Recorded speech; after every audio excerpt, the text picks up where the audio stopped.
भक्त जनों प्रेम से बोलिए माता रानी की जय। जैसा कि आप जानते हैं कि पवित्र पावन नवरात्रि शुरू है, तो इस नवरात्रि में किन 9 देवियों की पूजा होती है और ये माता रानी दुर्गा के रूपों का प्रादुर्भाव कैसे हुआ, इनके पूर्व जन्म का क्या रहस्य है, प्रजापति दक्ष से क्या संबंध है, प्रजापति दक्ष शिव, सती, हिमालय, मैनावती, ब्रह्मा और नंदीश्वर इत्यादि से माता रानी का क्या रिश्ता है। आखिर माता सती को अपना देह क्यों त्यागना पड़ा और इसके पीछे क्या क्या कारण है, और हिमालय के यहाँ क्यों जन्म लेना पड़ा, इस वीडियो में विस्तार से जानते तो फिर प्रेम से बोलिए माता रानी की जय। स्वयंभू मनु की 3 पुत्रियां थी, अकुति, देवहूति और प्रसूति।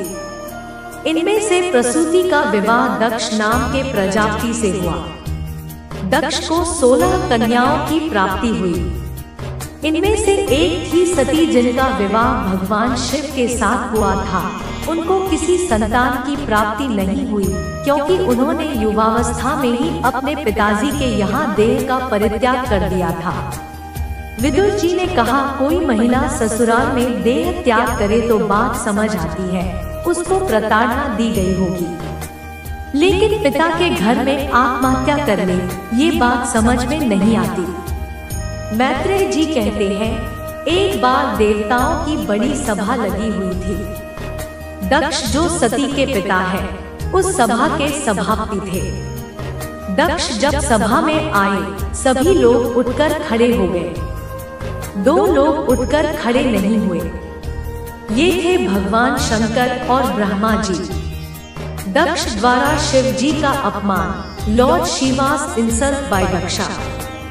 दक्ष ने सोचा, चलो ब्रह्मा जी तो पिता है, वे खड़े नहीं हुए तो क्या हुआ, पर शंकर जी तो दामाद है और दामाद पुत्र के समान होता है। दक्ष ने सोचा, मेरे आने पर ये खड़ा नहीं हुआ, ये कितना उद्दंड है।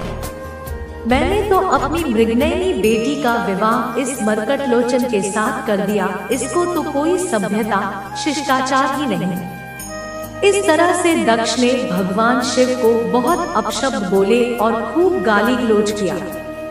अब प्रश्न उठता है, दक्ष की सभा में शिवजी उसके सम्मान के लिए क्यों नहीं उठे? तो इसका उत्तर है, शिवजी का उद्देश्य दक्ष का अपमान करना नहीं था। वे तो भगवान के ध्यान में ऐसे निमग्न बैठे थे कि उनको पता ही नहीं लगा दक्ष कब आया। जब दक्ष गाली देने लगा तब उनका ध्यान टूटा। तब उन्होंने देखा दक्ष अत्यंत क्रोधित होकर उन्हें गाली दे रहा है। यही है आत्मनिष्ठ महापुरुष की पहचान। अगर अनजाने में कोई मर्यादा का उल्लंघन हो जाए तो उसके परिणाम स्वरूप समाज तो कुछ न कुछ बोलेगा ही। उनके बोलने पर भी महापुरुष की कोई प्रतिक्रिया नहीं होती। इसी तरह यहाँ भी दक्ष गाली दे रहा है।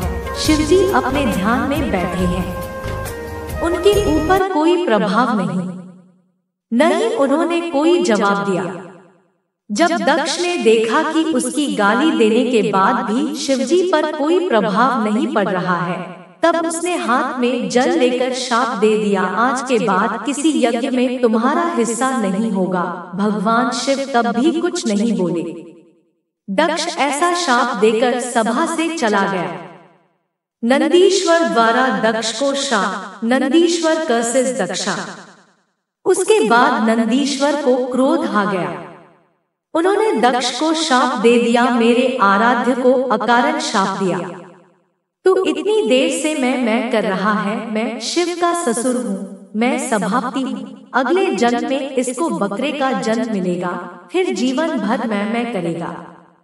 ये बात हम सबके लिए है। यदि हम ज्यादा मैं करते हैं तो अगला जन्म किसका मिलेगा? बकरी या बकरा बनना पड़ेगा। नंदीश्वर ने दूसरा शाप ब्राह्मणों को दे दिया, तुम लोग दक्ष जैसे दुष्ट के यहाँ यज्ञ करने आए हो, तुम्हारी विद्या केवल जीविका के लिए रह जाएगी, तुमको ज्ञान कभी नहीं होगा। भृगु ऋषि द्वारा गणों को शाप, ऋषि भृगु इम्प्रिकेट्स द गानास। अब ब्राह्मणों के गुरु भृगु ऋषि बड़े क्रोधित हुए। वो बोले, हमने क्या किया? हमें तो अकारण ही शाप दे दिया।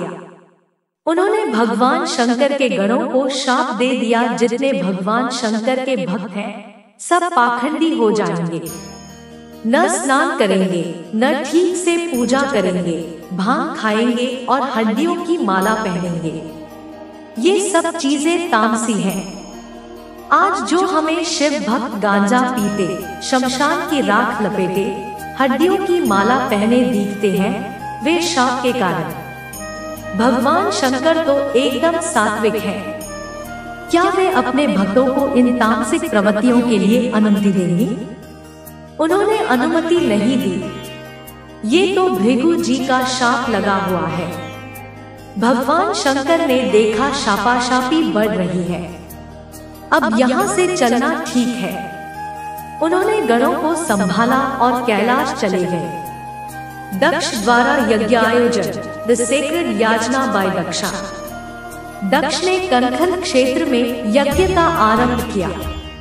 उसने ऐसा दुराग्रह किया कि यज्ञ में मैं विष्णु की तो पूजा करूंगा पर शिव जी की नहीं। देवों ने उससे कहा कि तेरा यज्ञ सफल नहीं होगा, फिर भी उसने दुराग्रह से यज्ञ किया। इस तरह दक्ष ने भगवान विष्णु, ब्रह्मा जी और देवराज इंद्र को निमंत्रण दिया पर शिव जी को निमंत्रण नहीं दिया। सती एवं शिवजी संवाद, a dialogue between lord Shiva Sati. Haridwar में कनखल नामक स्थान पर यज्ञ का आयोजन है। सारे देवता कैलाश पर्वत से होकर आ रहे हैं, तो सती और भगवान शंकर को प्रणाम करके जा रहे हैं। सती ने पूछा, कहाँ जा रहे हो? उन्होंने कहा, तुम्हारे पिता के घर यज्ञ है और तुम हमसे पूछ रही हो कहाँ जा रहे हो? देवता चले गए। इधर सती ने भगवान शंकर से प्रार्थना की। बोलने में तो चतुर है, कहती है, प्रभु आपके ससुर के यहाँ इतने बड़े यज्ञ का आयोजन हो रहा है, ये भी कह सकती थी कि मेरे पिता के यहाँ यज्ञ हो रहा है। अर्थ दोनों के एक ही है।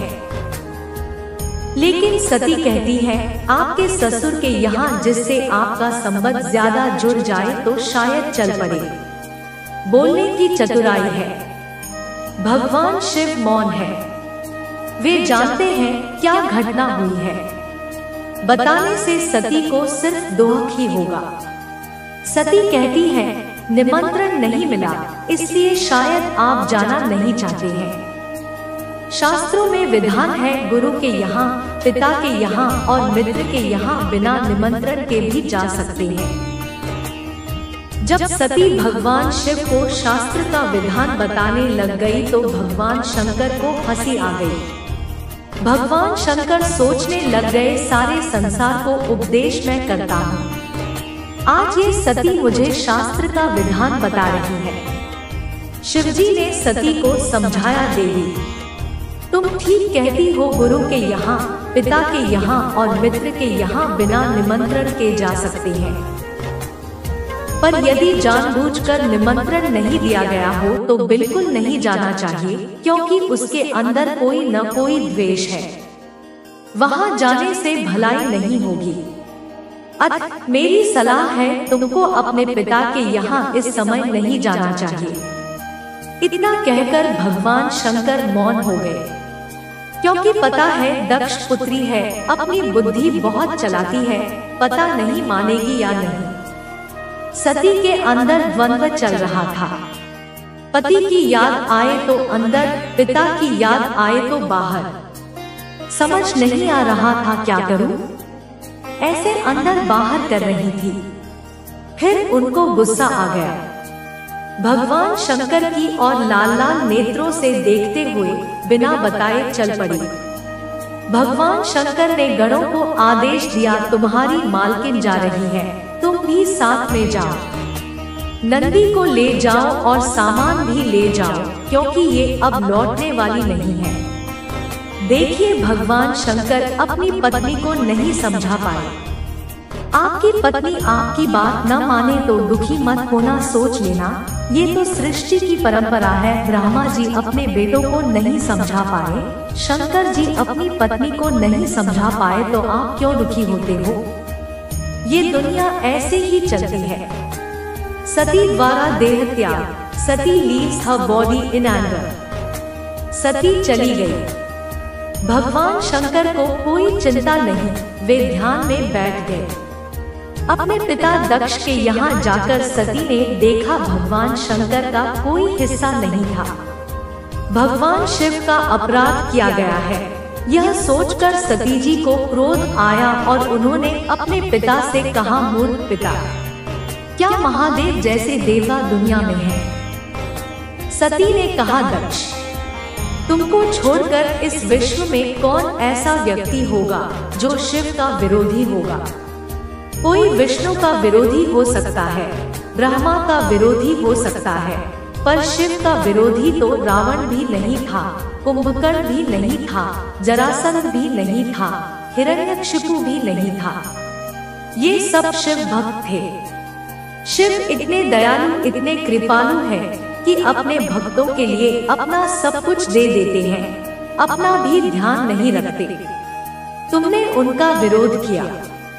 शास्त्र में लिखा है, जहाँ गुरु का और भगवान का विरोध हो रहा है तो कानों में उंगली लगाकर वहाँ से चले जाओ। जो सुनेगा और विरोध नहीं करेगा उसको भी पाप का भागी बनना पड़ता है। सती कहती है, मैं तेरी जीभ तो नहीं काट सकती, पर अब मैं लौटकर कैलाश भी नहीं जा सकती। शिव तो परम दयालु है, वे तो स्वीकार कर लेंगे, परंतु दुष्ट दक्ष, ये शरीर तेरा दिया हुआ है, तेरे जैसे दुष्ट के दिए शरीर से मैं वहां नहीं जा सकती। वो मुझे दक्षपुत्री कहकर बुलाएंगे तो मेरे लिए मरने के समान हो जाएगा। इसके बाद सती ने भगवान शिव का ध्यान किया और यज्ञ की उत्तरी दिशा में बैठकर योग के माध्यम से अग्नि को प्रकट किया और अपने शरीर को भस्म कर दिया। अब तो हाहाकार मच गया। शिवजी के रुद्र यज्ञ का विध्वंस करने लगे। भृगु जी ने देवताओं को प्रकट किया और रुद्रगणों को मार मार कर भगा दिया। ये समाचार जब नारद जी को मिला, नारद जी ने भगवान शिव को बताया, प्रभु, सती की ये दशा हुई है। अब भगवान शिव को रोष आया। शिव जी को अपने अपमान पर क्रोध नहीं आया, पर आज सती का अपमान हुआ तो भयंकर क्रोध आया। उन्होंने अपनी एक जटा उखाड़ी और जमीन पर पटक दी। उससे एक विलक्षण पुरुष प्रकट हुआ जिसके 3 नेत्र थे, भयंकर विशाल शरीर वाला था, हाथ में त्रिशूल लिए वीरभद्र भगवान थे। वीरभद्र ने शिवजी को प्रणाम किया और बोला, क्या आदेश है? शिवजी ने कहा, एक ही आदेश है, दक्ष को मार डालो, यज्ञ को विध्वंस कर दो। वीरभद्र जी उत्तराखंड होते हुए हरिद्वार की तरफ पहुँचे। अपराह्न का समय था, दोपहर के 3 बज रहे थे। यजमान लोग विश्रामशाला में थे, पंडित और देवता लोग यज्ञशाला में थे। वहां जाकर वीरभद्र ने यज्ञ को विध्वंस कर दिया। यज्ञशाला के डंडे उखाड़ दिए, बांसों से यजमानों की, देवताओं की, पंडितों की पिटाई की। यज्ञ में भगदड़ मच गई। वीरभद्र ने 4 लोगों को पकड़ लिया। एक तो यजमान दक्ष को, एक आचार्य भृगु जी को जो यज्ञ करा रहे थे, और 2 देवता जो शिव के विरोधी थे, पूषा और भक्त। सबसे पहले दक्षिणा आचार्य को मिली। शास्त्रों में कहा है, आचार्य को डबल दक्षिणा दी जाती है। उनके दाढ़ी और मूंछ एक साथ उखाड़ दिए, क्योंकि वो अपनी बड़ी बड़ी दाढ़ी फटकार करके शिव जी को सजा देने के लिए इशारा कर रहे थे। अब पूषा के दांत निकाल दिए, क्योंकि जब दक्ष शिव जी को गाली दे रहा था, पूषा अपने बड़े बड़े दांत निकाल कर हंस रहा था। इसका अर्थ है, यदि हम अपने शरीर की किसी भी इंद्रिय का उपयोग दूसरों के अहित के लिए करेंगे तो वो अंग बेकार हो जाएगा। पूषा ने दांतों का दुरुपयोग किया। भक्त देवता की आंखें निकाल ली, क्योंकि वो दक्ष को आंखों से इशारा कर रहा था और गाली दो और गाली दो। अब वीरभद्र ने दक्ष के गले पर तलवार मारी, पर वो मरा नहीं। वीरभद्र ने भगवान शिव का ध्यान किया और दक्ष की गर्दन मरोड़कर तोड़ डाली। फिर उसके सिर को हवन कुंड में भस्म कर दिया। इस तरह से दक्ष का यज्ञ विध्वंस हो गया। विध्वंस इसलिए हुआ क्योंकि ये यज्ञ धर्म की दृष्टि से नहीं था, ये तो शिव जी के अपमान के लिए था। यहाँ सीखने की बात है, यदि किसी कार्य का आरंभ गलत भाव रखकर किया जाए तो वह कार्य सफल नहीं होता है। ऐसे बहुत से काम होते हैं, बाहर से दिखाई देगा जैसे ये धर्म का काम हो रहा है, पर उनका उद्देश्य गलत होने से वो अधर्म का काम होता है। यज्ञ विध्वंस होने के बाद ब्रह्मा जी सभी देवताओं को लेकर शिव जी के पास पहुँचे और उनसे प्रार्थना करने लगे। जी ने कहा, देखो यजमान को जीवित कर दो। दक्ष यज्ञ पूरा किए बिना मर गया है। भृगु जी की दाढ़ी मूछ अभी तक नहीं आई है, उनको दाढ़ी मूछे आ जाए ऐसी व्यवस्था कर दो। पूषा को दान मिल जाए, भक्त देवता को आंखें मिल जाए, बस हम इतना ही मांगते हैं। भगवान शिव हमेशा अपनी मस्ती में रहते हैं। बोले अभी कर देता हूँ, इसमें कौन सी बड़ी बात है। अपने एक गढ़ को बोला, किसी बकरे का सिर काट कर ले आओ। बकरे का सिर ही क्यों मंगाया, हाथी का, शेर का, किसी का भी मंगा लेते। भगवान शिव ने सुना था कि नंदीश्वर ने दक्ष को शाप दिया है कि अगले जन्म में ये बकरा बनेगा। भगवान शिव ने सोचा, अगले जन्म में क्यों, इसी जन्म में बना देता हूँ। बकरे का सिर मंगाया और दक्ष के शरीर में जोड़कर उसे जीवित कर दिया। दक्ष जीवित हो गया। उसने भगवान की स्तुति की और क्षमा याचना की। सती जी का पुनर्जन्म, रीबर्थ ऑफ सती।